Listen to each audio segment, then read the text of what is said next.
Assalamualaikum warahmatullahi wabarakatuh. Bismillahirrahmanirrahim. Alhamdulillahirrahmanirrahim. Wa bihi nasta'in ala umuri dunya waddin. Wassalatu wassalamu ala asyrafil mursalin wa ala alihi wa sahbihi ajma'in wa man tabi'ahum bi ihsan ila yaumiddin wa sallim tasliman katsiran la rahmatika rahimin. Irhamna bi rahmatika wasi'ah wa 'afina wa 'afina wa 'ala ta'atika wa syukrika 'inna. Alhamdulillah, jemaah yang dikasihi Allah, pencinta rumah Allah, pencinta salat berjemaah, pencinta ilmu. Mudah-mudahan kita selalu membangun cinta. Cinta itu bapaknya dalam hadis ada 3. Cinta Allah, cinta orang yang mencintai Allah, cinta sarana cinta. Cinta sarana cinta termasuklah mencintai masjid, mencintai Al-Quran, mencintai ilmu, mencintai orang saleh, dan salawat beriring salam ke atas Rasulullah SAW. Kita untuk kesekian kalinya di minggu ini masih membicarakan hadis yang diangkat dalam khutbah Jumat. 3 faktor yang menyelamatkan, 3 faktor yang membinasakan. Salasun munjiat, salasun hulikat. Hari ini kita akan belajar pada kisah salihin, kisah orang yang takut kepada Allah. 3 faktor penyelamat. Nomor 1, takut kepada Allah. Dalam teks hadisnya katakan ini, khasyatullah fi sirri wal alaniyah. Takut kepada Allah waktu sendirian, waktu di depan orang. Jadi kita angkat dari cerita saja. Cerita seorang muallim, guru di sekolah rendah. Guru di sekolah rendah.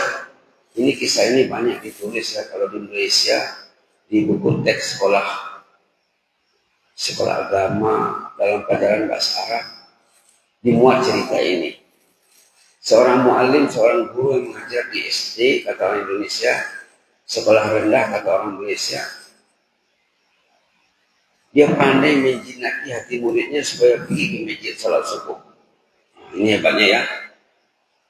Guru SD, guru sekolah rendah, pandai menjinaki hati muridnya untuk datang salat subuh.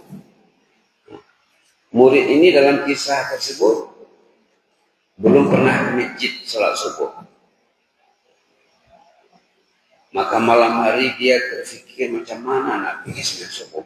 Ayahnya tak pergi ke masjid. Satu rumah tidak ada wakil keluarga untuk memenuhi panggilan Allah ke masjid. Maka dalam kisahnya dia tak tertidur semalam hari berpikir macam mana nak ke masjid. Besok ditanya guru di sekolah, apa mau dijawab? Sampai pagi dia tak tidur. Pas sudah masuk waktu subuh, sudah azan, dia buka pintu depan rumahnya, nampak kakek lewat. Kakek teman jiran tetangga sebelah rumah. Dia ikutlah kakek ini dengan jarak jauh. Dia tidak berani mendekati, takut nanti kakek ini marah melarangnya pergi ke masjid karena dia masih anak-anak. Begitulah perjuangan si anak dan perjuangan guru di sekolah. Sehari, 2 hari, seminggu, 2 minggu, sebulan, 2 bulan. Begitulah cara si anak dengan mengikuti kakek. Subhanallah. Kalau hatinya mau ya. Kalau hati mau 1000 jalan, kata orang kita. Lalu pendek ceritanya meninggal kakek itu. Ini ceritanya ada banyak ditulis ya. Di Manhajuna pun ada. Majalah Manhajuna, majalah bahasa Indonesia, bahasa Melayu. Meninggal kakek itu. Lalu anak tadi menangis. Karena tidak ada teman yang pergi ke masjid. Menangis, ayah dan ibunya kaget menengok anaknya menangis karena kakek sebelah rumah meninggal. Lalu orang tuanya menanya si anak, kenapa kau menangis nak? Yang meninggal itu bukan kakekmu, bukan teman sebaya, bukan kawanmu bermain. Kata si anak apa? Kalau ayah meninggal aku nggak menangis. Kalau ayah meninggal lagi baik, karena ayah nggak ke masjid. Subhanallah. Tegasnya anak itu ya, cinta masjidnya sudah maksimal. Kalau ayah yang meninggal, bukan kakek itu, lagi bagus katanya. Iya nak, iya. Kenapa rupanya? Kakek itulah selama ini temanku ke masjid. Besok siapa lagi temanku ke masjid? Macam mana aku ingin memenuhi panggilan Allah, dia takut. Takut panggilan Allah didengar oleh telinganya, hatinya tak terpanggil. Lalu apa kata saya? Kalau begitu nak, besok sama-sama lah kita pergi ke masjid. Ayahnya pun tersentuh. Jadi gurunya mantap di sekolah, muridnya hebat, ayahnya juga tunduk kepada kebenaran. Azan itu dikatakan dalam bahasa Islam, bahasa Arab, nida'ul haq. Panggilan Allah yang maha benar. Al-haq, salah satu nama Allah yang disebut berulang kali dalam Quran. Yang maknanya, salah satu maknanya, Allah sendiri al-haq. Dan kebenaran Islam juga dikatakan al-haq. Wa tawassaw bis sabri. Wa tawassaw bil haqqi wa tawassaw bis sabr. Ini kisah pertama. Kisah anak sekolah rendah, anak SD yang hatinya takut kepada Allah, takut kalau azan didengar dan dia tidak benci. Takut kepada guru juga, karena guru berhasil menjinaki hati muridnya. Gurunya takut kepada Allah, si anak pun tertanam dalam hatinya takut kepada Allah.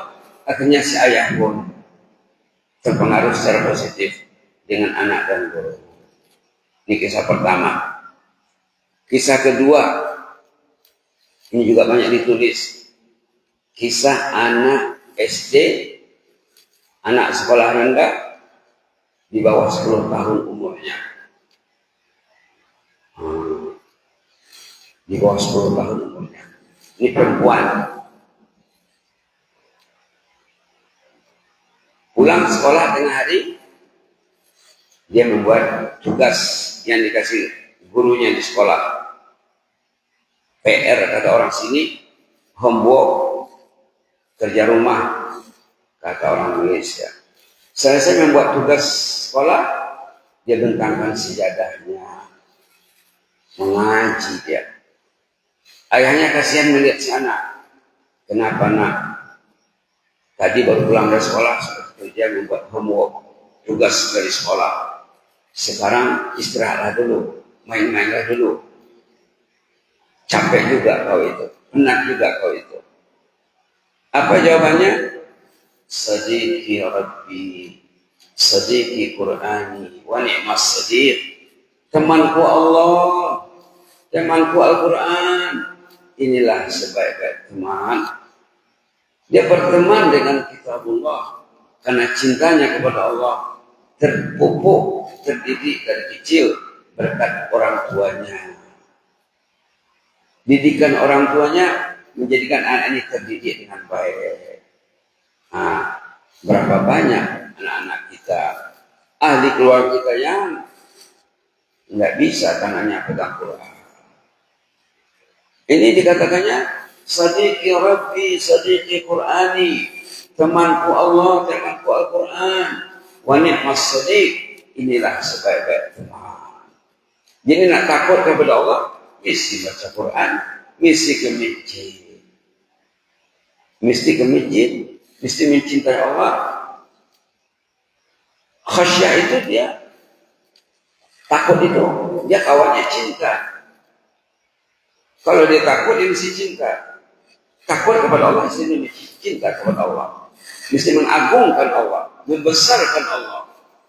Maka ada seorang ulama tersoal zaman dulu, Abu Sulaiman Ad-Darani namanya. dalam kata-kata hikmahnya apa? Apa kata beliau? Lau arafan nas azamatallahi lama asawhu. Kalau manusia itu menyadari, mengetahui dengan baik keagungan Allah itu, kebesaran Allah itu, tidak mungkin tak betul.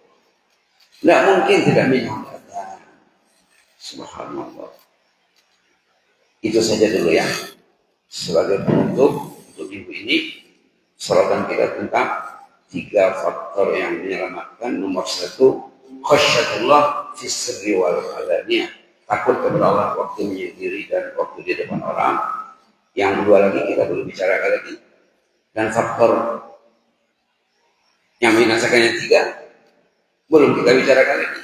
Kita fokus pada faktor pertama. Karena kalau faktor pertama itu dapat, yang kedua, ketiga barangkali mesti mengikut. Kalau khasyatullahnya meningkat maksimal, faktor yang membinasakan mesti terjauhi dengan otomatis, mesti tersingkir dengan otomatis. Ini pentingnya khasyatullah. Mudah-mudahan kita menjadi hamba yang selalu takut kepada Allah. Jazakumullah khairan. Inni uridhu fillah wa astaghfirullah. Wassalamualaikum warahmatullahi wabarakatuh.